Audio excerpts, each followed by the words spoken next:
성경에 욥은 하나님이 인정하는 의인이었습니다. 동방의 의인이었다.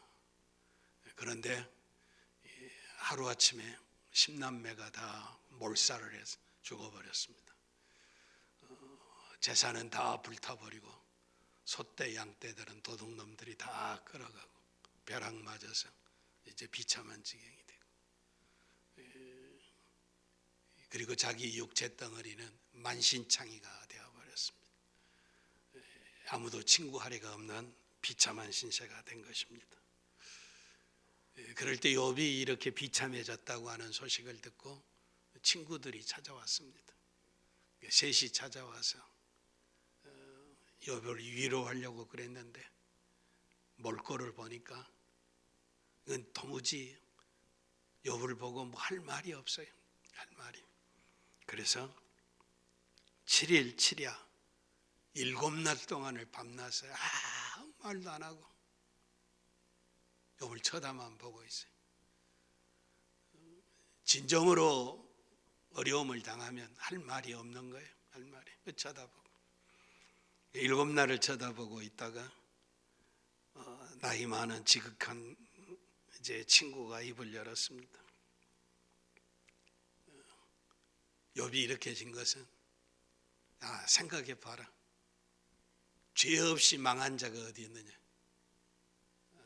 너는 의롭다고 그러지만 네가 하나님 앞에 죄를 지어서 이렇게 지금 벌을 받고 있는 거야. 회개해라 말이야. 회개해라. 그래서 친구들이 돌아가면서 욥을 정죄하고 회개하라고 그럽니다.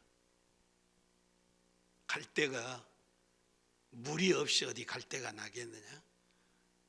물이 있으니까 갈대가 난 것이 아니냐. 욥이 잘났다. 니들이 의인이다. 나도 너희들만큼 한다라고 이야기하니까 또 친구들은 네 입에서 나오는 이야기가 광풍 같다. 미친 바람 소리 같다라고 이야기합니다. 그리고 이제 입이 부푼 사람이 어찌 의롭다고 하겠느냐. 말이 많은 사람이 어찌 하나님 앞에 쓸 말이 있겠느냐. 네가 말하는 그것이 너를 정죄한다. 욥이 참 분통 터지고 고통스러운 일이에요. 다 불타버리고 벼락 맞아버리고 아들 딸 폭사해서 죽어버리고 만신창이가 된 것도 비참한데 친구들이 이렇게 못 알아줘요. 계속해서 세 친구가 돌아가면서 이야기한다. 그래도 자기는 의롭다고 죄 없다고 이야기하니까 친구가 하는 이야기, 네가 받는 벌은 네 죄보다 더 오히려 가벼운 거야. 더 많은 벌을 받아야 네가 정신을 차리겠구나. 뭐 이런 이야기를 합니다. 그래서 욥이 13장 22절에 보면 주는 나를 부르소서 내가 대답하리이다. 혹나로 말씀하게 하옵시고 주는 내게 대답하옵소서라고 소리쳤습니다. 분통 터지네요. 원통하게 죽겠어. 우리말로 돌아버릴 것 같아. 돌아버릴 것 같아. 하나님 어찌 이럴 수 있겠습니까? 그러니까 이제 하나님 앞에 원망스러운 거예요. 내가 하나님 앞에 바로 사는 것을 하나님이 아시지 않습니까? 그런데 왜 나타나서 내가 죄 없음을 변정해 주시지 않아요. 변호해 주시지 아니하고 증거해 주시지 아니하니까. 하나님이 원망스럽고 의롭게 살고 바르게 살았는데 이런 고난을 당하고 이런 죄인으로 정죄를 받는 것이니까 하나님 앞에 욥이 이 하나님의 처사를 이해할 수 없었다라고 하는 것입니다. 그래서 나를 부르소서, 내가 말씀하게 하옵소서. 하나님 계시면 내게 오셔서 나로 하여금 말하게 하옵소서. 그리고 대답해 주십시오 라고 이렇게 부르짖고 있습니다. 그래서 세 친구가 돌아가면서 이야기하고 엘리오가 돌아가면서 친구들과 욥을 하나님 앞에 어렵다고 해서 책망하고 드디어 폭풍 가운데서 하나님께서 나타나셨습니다. 하나님께서 말씀하시기를 이전에 욥은 자신이 억울하고 고달픈 사정만 이제 생각을 했는데 하나님이 나타나서 하나님이 하늘과 땅을 다 창조하시고 욥에게 네가 바람이 어디서 오는지를 아느냐? 바람 곡간을 보았느냐? 서리는 어디서 내리느냐? 바다의 경계는 누가 지었느냐? 네가 산들의 무게를 달아보았느냐? 큰 산 작은 산의 무게가 얼마나 되느냐? 하나님이 다 이야기하시고 까마귀는 누가 먹이고 하마는 누가 저렇게 키우고 악어에게는 누가 저렇게 힘을 주었느냐? 하나님께서 욥에게 말씀하시고 있는데 그때 욥이 여호와께 대답하여 가로되 오늘 본문의 말씀입니다. 주께서는 무소불능하시고 무소 계시지 않는 것이 없고 불능 못하실 일이 없으신 전능하신 하나님이십니다. 무슨 경영이든지 못 이룰 것이 없는 줄 압니다. 하나님은 다 하시는 하나님이시다.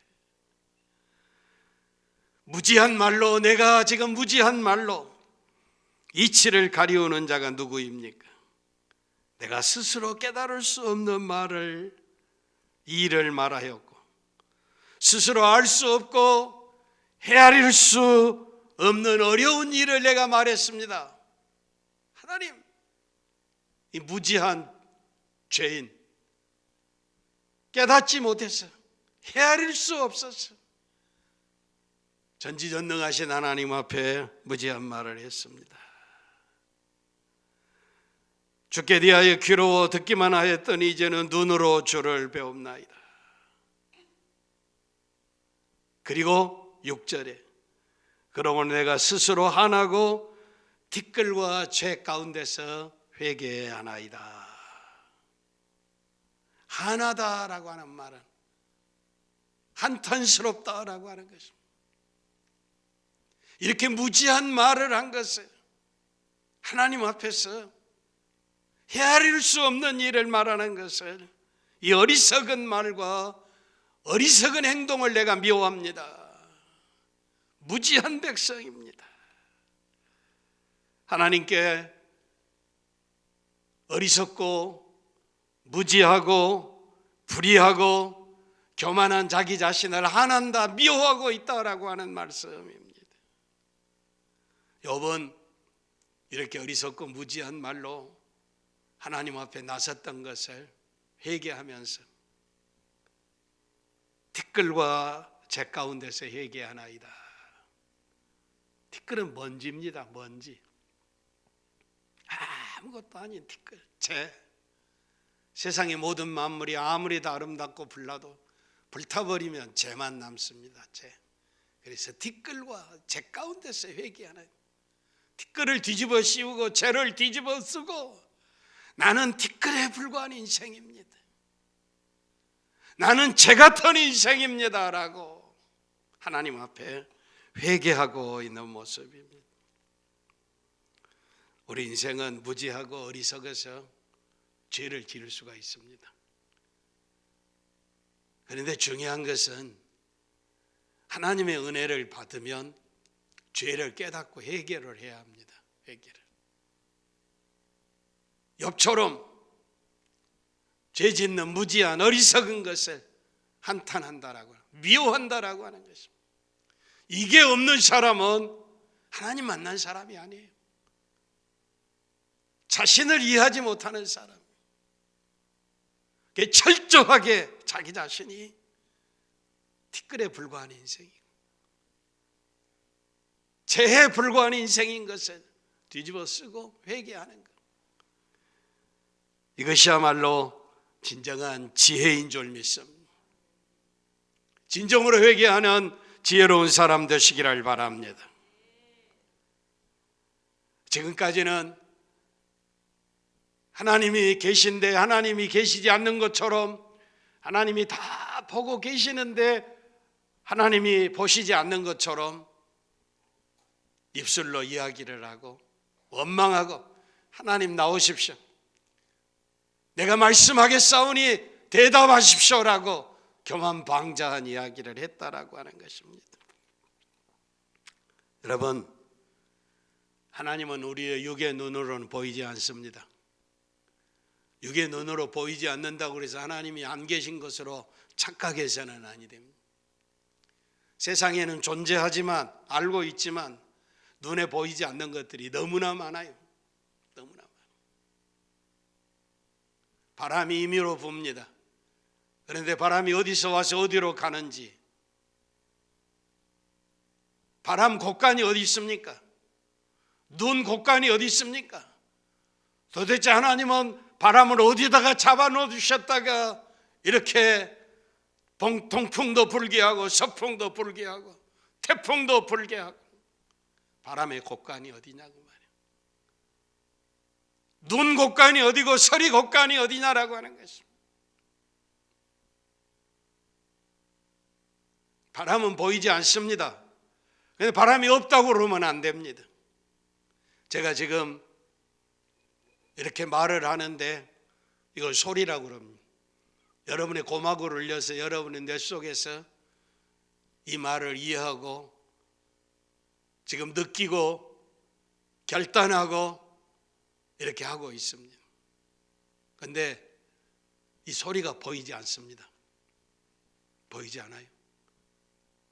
보이지 않지만 들리지 않습니까? 들리죠. 옛날에는 텔레비전도 라디오도 전화도 다 선이 있었습니다. 선이, 유선. 지금은 선이 없습니다. 선이 없어. 선이 없는데 소리도 가고 문자도 가고 그림도 가고 별의별 것이 다 가고, 이 온 우주상에 얼마나 많은 전파가 흘러가고 있는지 모릅니다. 기계에다 연결하면 그것이 소리가 되고 글이 되고 그림이 되고 책이 되고, 그렇다고 해서 전파가 없다고 이야기할 수 있겠습니까? 인간에게 영혼이 있습니다. 영혼은 보이지 않습니다. 그런데 사람을 육체덩이라고 이야기하지 않습니다. 육체가 죽어버리면 영혼은 존재하는, 멸망하지 않습니다. 바람이 보이지는 아니해도 있는 것처럼 우리의 영혼이 있다는 것입니다. 하나님은 말할 것도 없습니다. 하나님은 영이심으로 우리의 육의 눈으로 볼 수 없습니다. 그러므로 평범한 지식으로, 무지한 어리석은 지식으로 아는 채 하면 그건 죄 짓는 것입니다. 그건 무지한 말입니다.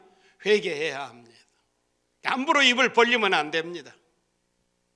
특별히 원망하고 분통 터지고 하나님 말씀해 보십시오라고 이렇게 이야기할 수 없습니다. 하나님은 다 보고 계시는 하나님이십니다. 다 알고 계시는 하나님이십니다. 그 하나님은 우리와 함께 하시는 하나님이십니다. 그래서 이 하나님을 다른 말로 임마누엘이라 그랬습니다. 하나님은 우리와 함께 하신다라고 하는 것입니다. 하나님이 친히 인간의 몸을 입으시고 동정녀 마리아의 몸을 통하여 베들레헴에 탄생하셨습니다. 무지하고 어리석은 인생에게 하나님을 보여주시기, 하나님의 사랑을 증거하기 위해서, 하나님이 우리를 얼마나 사랑하는가 하나님의 뜻을 계시해 주시기 위해서 육신의 몸을 입으시고 이 땅에 오셨습니다. 죄로 인하여 하나님의 형상이 파괴되어지고 타락하고 무력해진 상태에서 거룩하신 하나님과 교제할 수 없는 인간을 죄를 다 청산하도록 하나님께서 선물로 아들을 보내주셨습니다. 그리고 하나님과 원수되었던 간격을 메우게 하셨어요. 우리는 임마누엘이신 예수 그리스도 안에서 하나님과 교제할 수 있게 됐습니다. 임마누엘이신 예수 안에서 충만한 삶을 살고 영원한 생명, 영생을 누리게 되었습니다. 보혜사 성령께서 오셔서 이것을 증거해 주시고 우리를 감동시키시고 교통하시고 은혜를 부어주시고 예수를 구주로 영접하게 하시고 주님을 사랑하게 하시고 희생하고 헌신하게 하시고 그러면서도 기뻐하고 감사하고 찬미하게 하셨습니다. 이것이 임마누엘이 되신 예수 그리스도 안에서 얻은 하나님의 은혜요 선물이요 사랑입니다. 예수 안에서 우리는 하나님을 봅니다. 하나님의 뜻을 발견합니다. 그런데 우상 숭배하는 자들은 이 하나님을 인정하지 아니하고 보이지 아니하는 하나님이니까 하나님은 없다고 이야기를 하고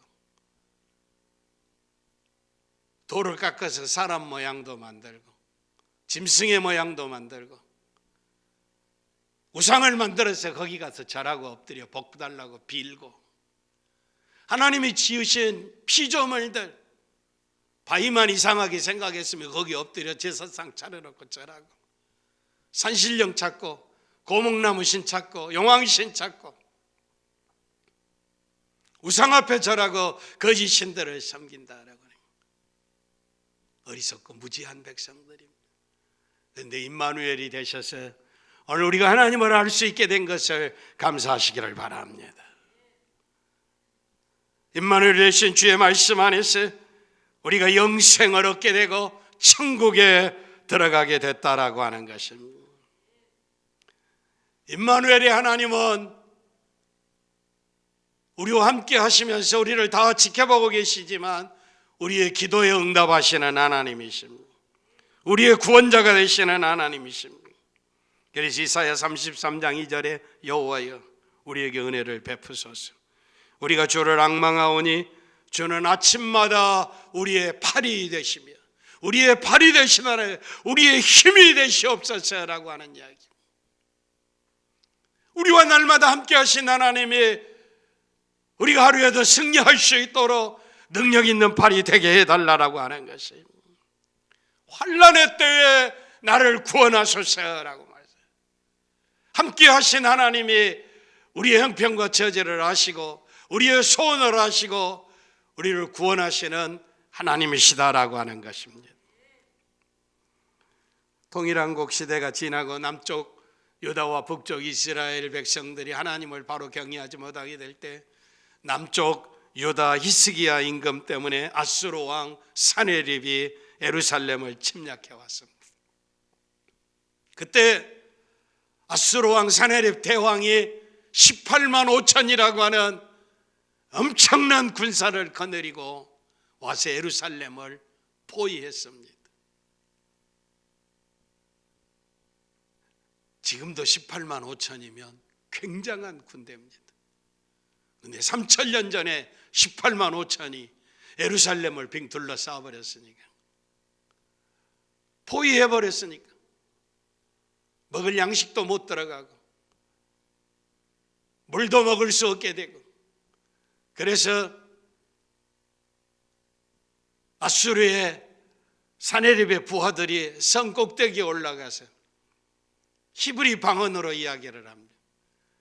그러니까 신하들이 우리가 아람 말을 하니까 백성들이 듣도록 히브리 말로 좀 하지 마십시오. 그런데 아수르 사람들이 유다 말 히브리 말로 성전 성 꼭대기에 서서 히스기야가 너희들을 구원해 준다고 그러더냐. 히스기야 말을 들으면 안 된다. 항복해라. 항복하면 우리 대왕이 너희들을 살려주고 목장에 가서 양을 치고 포도원에 가서 포도를 기르고 행복하게 살게 해줄 것이다. 그런데 만약에 듣지 아니하면 항복하지 아니하면 자기의 대변을 먹으며, 성을 포로해 버렸으니까 먹을 것이 굶주려 정녕. 자기 똥을 먹을 것이라는 거예요. 자기 소변을 먹을 것이라는 거예요.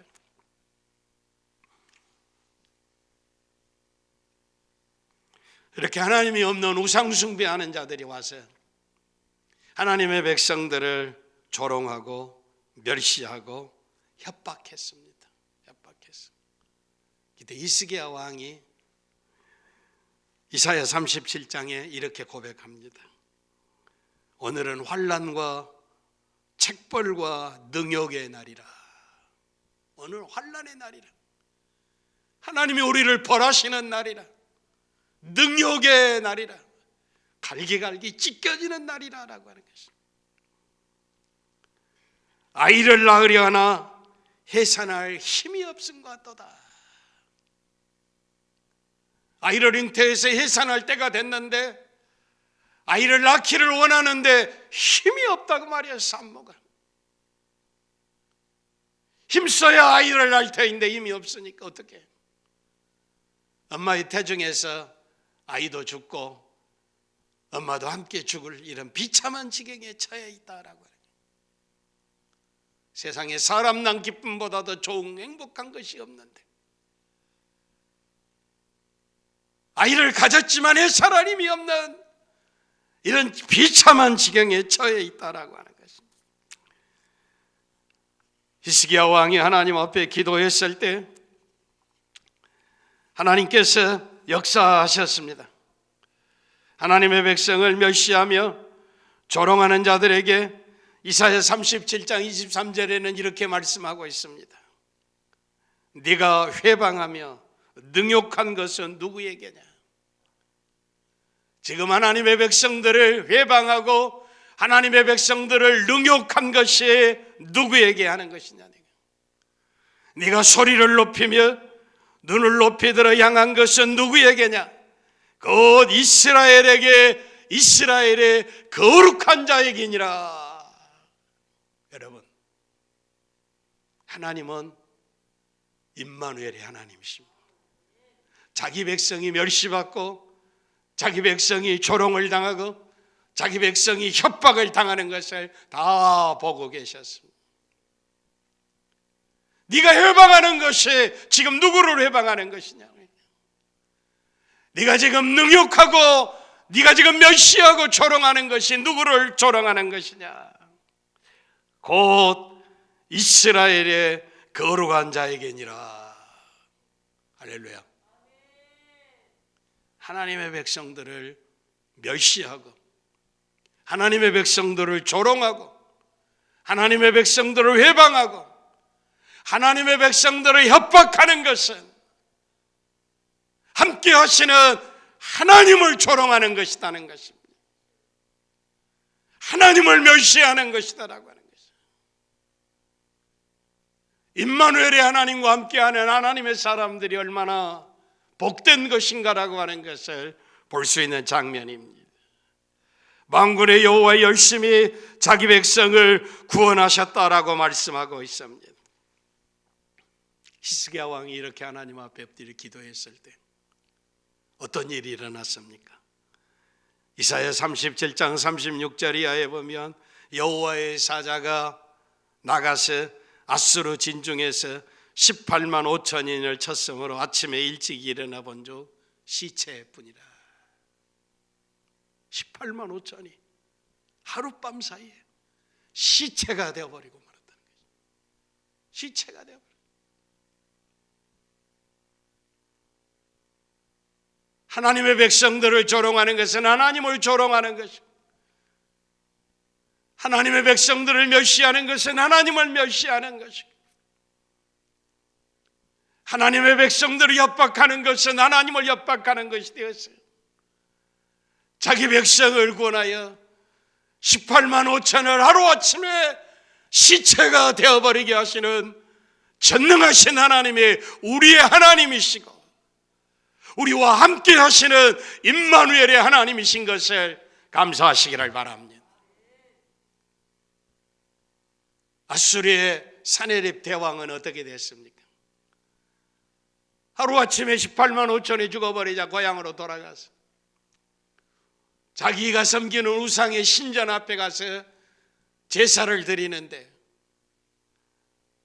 자기가 낳은 아들들 둘이 추격해 와서 제사 드리는 아버지를 칼로 찔러 죽어버리고 말았습니다. 그리고 지들이 왕이 돼서.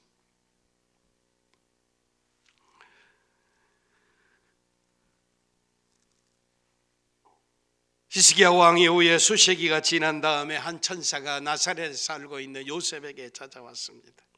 꿈속에 나타나서 처녀가 아들을 낳을 것이요 이름을 임마누엘이라 하리라. 마리아와 요셉을 통해서 이 땅에 오신 예수님, 임마누엘의 하나님이십니다. 하나님께서 인간으로 오셔서 자기 백성들과 함께 계시는 것, 자기 백성을 저희 죄에서 구원할 자이시는 것. 오순절에 성령의 충만을 받은 사도들은 임마누엘의 주님을 증거했습니다. 누구든지 임마누엘로 오신 예수를 구주로 영접하는 자는 구원을 받게 됐습니다. 예수가 그리스도라고 하는 임마누엘 하나님이라고 하는 것을 증거하기 위해서 초대교회 성도들은 순교자가 되었습니다. 생명을 내걸고 예수가 그리스도라고 하는 하나님이라는 것을 전했습니다. 그래서 예수 그리스도를 전할 때마다 자기의 죄를 회개하고 예수 그리스도를 구주로 영접하고 구원받는 역사가 예루살렘으로부터 시작해서 유대와 사마리아와 안디옥과 로마와 전 세계로 흩어지게 됐어요. 오늘 저와 여러분에게까지만 줄 믿습니다.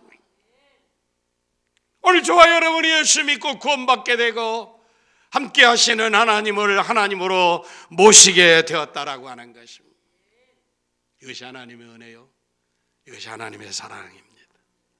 만군의 여호와 열심히 이를 이루시리라. 우리가 노력해서 구원받는 백성인 것이 하나님께서 역사하시는 하나님이시다는 것. 우리는 그리스도 안에서 감추어진 하나님의 능력을 볼 수가 있습니다. 예수 안에서 완전한 사람, 거룩한 신비, 하나님을 계시하는 빛나는 불꽃, 죄로 인해서 어둡고 가난하고 깨어져 버리고 죽어버린 영혼들을 다시 살리시고 치료하시고 영원한 생명과 영원한 안식을 주시는 임마누엘의 하나님을 만나게 될 줄 믿습니다. 그래서 사도들은 예수가 그리스도라고 하는 것을 전하다가 감옥에 갇혀도 매를 맞아도 죽음의 길에 이르렀어도 담대히 복음의 증인으로 산 줄 믿습니다. 구세주는 거친 사막에서도 장미가 피게 하실 수 있는 구세주이십니다. 고통하며 울부짖는 것들 속에서 고통을 치료하시고 질병에서 자유케 하시는 임마누엘의 하나님이십니다. 우리가 살고 있는 이 지구 땅덩어리는 온 우주 전체에 우주 광활한 우주와 비교해 보게 될 때 지극히 작은 태양계의 한 부분의 지구라고 하는 별에서 살고 있습니다. 이 지구 위에 75억의 인구가 살고 있습니다. 그 중에 일부입니다. 실제로 우리가 살고 있는 이 지구 땅덩어리는 온 우주에 비교해 볼 때 하나의 작은 행성, 작은 하나의 별인데 우주 속에 티끌에 불과한 것들입니다. 그런데 그 가운데서도 75억 가운데 지극히 미미한 티끌 같은 인생입니다. 이런 미미한 인생이 하나님과 함께 하신다니까 이건 놀라운 일입니다. 상상할 수도 없는 일입니다.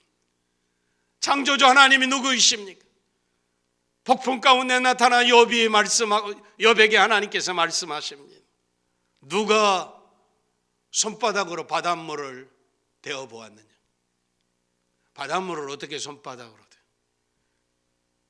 하나님의 큰 손에 손바닥으로 바닷물을 데워 볼 수 있는 뺨으로 하늘을 재었으며 이 광활한 하늘을 누가 어떻게 잴 수 있겠느냐? 하나님이 뺨으로 하늘을 재었습니다. 땅에 티끌을 되 담아 보았으며 명체 저울로 산들을 큰 산 작은 산들을 누가 달아보았느냐? 저 히말라야의 저 산들의 도대체 무게가 얼마나 되느냐? 달아볼 수 있는 사람이 누구냐?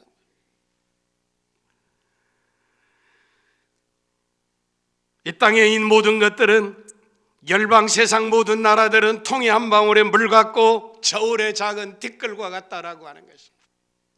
인간이 하나님 편에 보면 통 속의 나라들이 한 방울의 물과 같고 인간은 작은 티끌에 불과한 인생이다라고 하는 것입니다.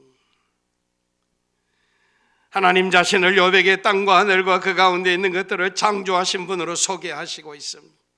인간은 그 어느 하나도 통제할 수 없는 무기력한 존재인 것을 깨달아야 합니다. 그런데 중요한 것은 그 광대하신, 그 위대하신, 그 전지하신, 그 전능하신 하나님이 우리와 함께 하신다는 것입니다. 임마누엘이 되신다는 것입니다. 우리는 절대로 미미한 존재가 아닌 것을 말씀하고 있습니다. 하나님께서는 이 우주 만물을 창조하시고 후히 주사 누리게 하시는 하나님께 소망을 두라고 그랬습니다. 누리게 하시는 하나님이십니다. 전능하신 하나님이십니다. 예수님을 구주로 믿는 우리에게 예수 안에서 선한 일을 행하는 새로운 삶의 목적을 부여해 주셨습니다. 티끌 같은 인생들에게 선한 일을 열심히 하는 친백성이 되게 하셨다라고 하는 것입니다. 이 위대하신 하나님이 나의 안고 일어섬을 하시며 멀리서도 나의 생각을 통찰하시며 나의 길과 눕는 것을 감찰하시며 나의 모든 행위를 아시오며 여호와여 내 혀의 말을 모르시는 것이 없나이다.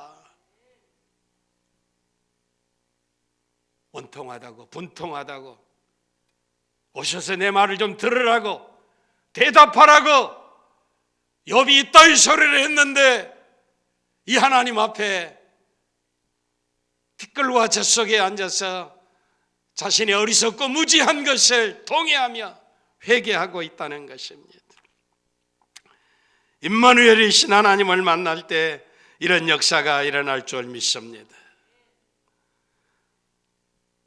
임마누엘이신 그리스도를 주님으로 모신 자는 생명에 이르지만 거절하는 자는 멸망이 기다리고 있습니다. 지옥이 기다리고 있다는 것입니다. 우리는 지금 임마누엘 되셨어요.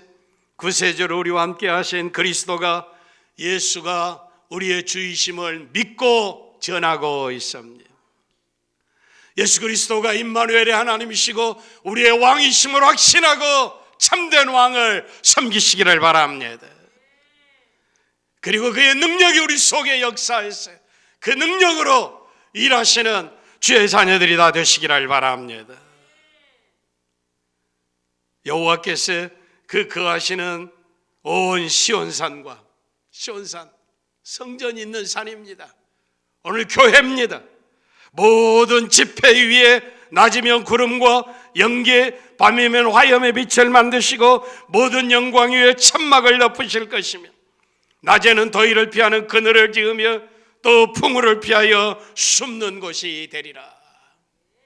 임마누엘의 하나님이 교회 위에 함께 하시고 지폐 위에 예배하는 곳에 임하셔서 천막을 치시고 모든 원수들을 다 막아주실 것입니다. 더위를 피하게 하실 것입니다. 폭풍우를 피하게 하실 것입니다. 우리의 덮개가 되어주신 임마누엘의 하나님, 이 하나님 안에서 인생을 승리하고 감사하고 찬미하는 임마누엘의 하나님을 함께 주로 모시는 이 놀라운 은혜를 잘 간직하시기를 바랍니다. 그리고 아직도 예수를 구주로 영접하지 않는 분들은 임마누엘 주님을 구주로 영접하고 영생의 복을 얻으시기를 바랍니다.